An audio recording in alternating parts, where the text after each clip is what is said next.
লিখে রাখেন আমার নামে যে নিচে বদনামি আছে নুরুল বাংলা মানিকা লিখালাম নাউজুবিল্লাহ বলবেন না।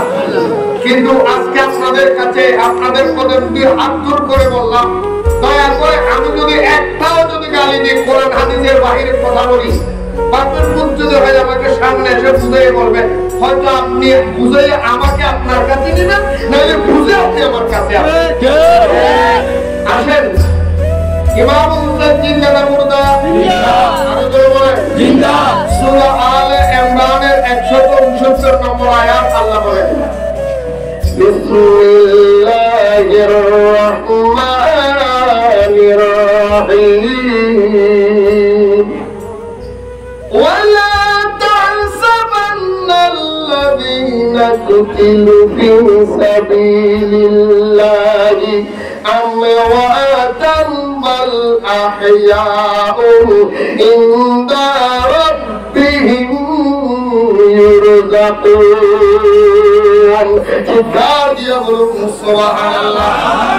আল্লাহ কোরআনুল কারীমের সূরা আলে ইমরানের 169 নম্বর আয়াতের ভিতরে আমার আল্লাহ বলেন, ওয়ালা তাহসাবান্নাল্লাযীনা কুতিলু ফী সাবিলিল্লাহি আমওয়াতান, যারা কিয়ামত পর্যন্ত আমি আল্লাহর রাস্তায় যারা শহীদ হয়ে যাবে তোমরা তাদেরকে মরা বলিও না, তারা জিন্দা পাল আহয়া, তারা জিন্দা শুধু তারা জিন্দা নয়, ইনদা রাব্বিহিম ইরযাকুন, তাদের কবরের ভিতরে আমি আল্লাহ জান্নাত থেকে রিজিক পাঠাইয়া দিই।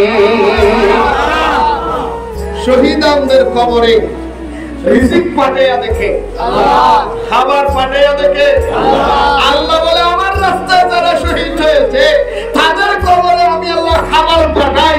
আর মৌলবী যাদের বলে ময়লা গেছে পচে গেছে, এখন আল্লাহটা শুনবেন না মোল্লাটা শুনবেন আল্লাহ। তাহলে বুঝেন ইমাম হুসাইন জিন্দা না মুর্দা? জিন্দা। শুধু ইমাম হুসাইন নয়, দলিল বুঝলে অল্পতে ঢুকে নিবেন। কিয়ামত পর্যন্ত যতগুলি মুসলমান মারা যাবে প্রত্যেকটা মুসলমান রূহানি ভাবে জিন্দা। সুবহানাল্লাহ বলেন না? সুবহানাল্লাহ। এর জন্য হিন্দুদের শীতের পাশে গেলে সালাম দেওয়া হারাম। মুসলমানের কবরস্থানের পাশে দিয়ে যখন যাবেন আপনার ওই মুসলমানের কবরের মধ্যে সে যে থাকুক মুসলমানের কবরস্থানের মধ্যে সুদপুর বলেন, মদপুর বলেন, গাঁজাপুর বলেন, উস্কিপুর বলেন, বেন্ডিপুর যত হারামপুর মুসলমানের কবরের পাশে দিয়ে যাবেন, আপনি সালাম দিবেন, ইয়া রাসূলুল্লাহ হিন্দুদের শীতের পাশে সালাম দেওয়া হারাম, মুসলমানের কবরে সালাম কেন নিব? আমার রাসূল বলে প্রত্যেকটা মুসলমান রূহানি ভাবে কবরের মধ্যে সালাম উত্তর দেওয়ার ক্ষমতা রাখে। জিন্দা সুর বলেন সুবহানাল্লাহ। সেই ইমাম হুসাইনের স্মরণে আজকে মাহফিলে আমরা আসতে পেরে খুশি না গেলাম? খুশি। তাহলে জোরে বলতে হবে খুশি। ইমাম হুসাইন সহ কিয়ামত পর্যন্ত যারা আল্লাহর রাস্তায় শহীদ হয়েছে প্রত্যেকে জিন্দা। সুবহানাল্লাহ বলেন, আরো জোরে বলেন সুবহানাল্লাহ। দেখো ইমাম হুসাইন যে জিন্দা তার একটা বাস্তব প্রমাণ আমি আপনাদেরকে দিই, কারণ এখন আখিরি যুগ। ইমাম হুসাইনের নাম শুনলো অনেকের গায়ের মধ্যে কাঁটা বিঁধে, এমন লোক আছে না নাই? এই কথা বলেন আছে না নাই? ইমাম হুসাইনের নাম রাখাকে অপছন্দ করে বলে শিয়ারা হুসাইনের নাম রাখে, শিয়ারা হাসানের নাম রাখে। আর ইমাম হাসান হুসাইনের নাম রাখার কারণে যদি শিয়া হতে হয় আহলে বাইতের মুহাব্বতে আমরা সেখানে যেতে যাই, ঠিক কি না বলেন? আল্লাহ বুঝার তৌফিক দান করুন, আমিন।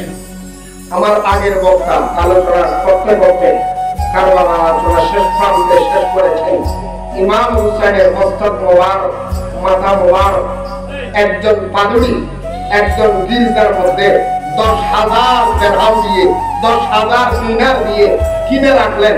কয় রাতের জন্য? এক রাতের জন্য। আরো জোরে বলেন এক রাতের জন্য। আরো জোরে বলেন এক রাতের জন্য। খেয়াল করবেন বাবারা, আমার বন্ধুরা, আমার একজন ইহুদি ইমাম হুসাইনের মস্তক এক রাতের জন্য মেহমানদারি করার জন্য, সম্মান করার জন্য ইমাম হুসাইনের মাথা মোবারক তাজিম করার জন্য একজন ইহুদি 10,000 দিরহাম দিনার দিয়ে কিনে নিলেন। আমার অন্যদিকে दाढ़ीवाला, टोपीवाला, पगड़ीवाला, जुब्बावाला, नामाज पढ़ने वाला मुसलमान सबेर मुनाफिक সেই মাথাটাকে নামাজের সালাম দিয়ে সবাই করে দিয়েছেন। আপনারাই ভোট দিবেন, আপনারাই বলবেন ইমামে হুসাইনকে যারা শহীদ করে দিয়েছে ওই মুনাফিক মুসলমানদের দাম আপনার কাছে বেশি না 10,000 দিরহাম দিয়ে যিনি ফিরে নিয়েছেন ওই ইহুদি আপনার কাছে দামি বেশি? ইহুদি দামি বেশি।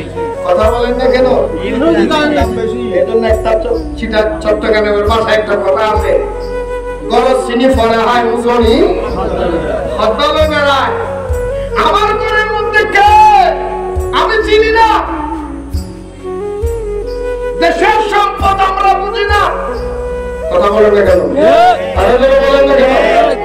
আমার বিরুদ্ধে হবে ধ্বংস করে দেবে দেশের সম্পদ, ইমাম হুসাইন ইসলামের সম্পদ। বলবেন না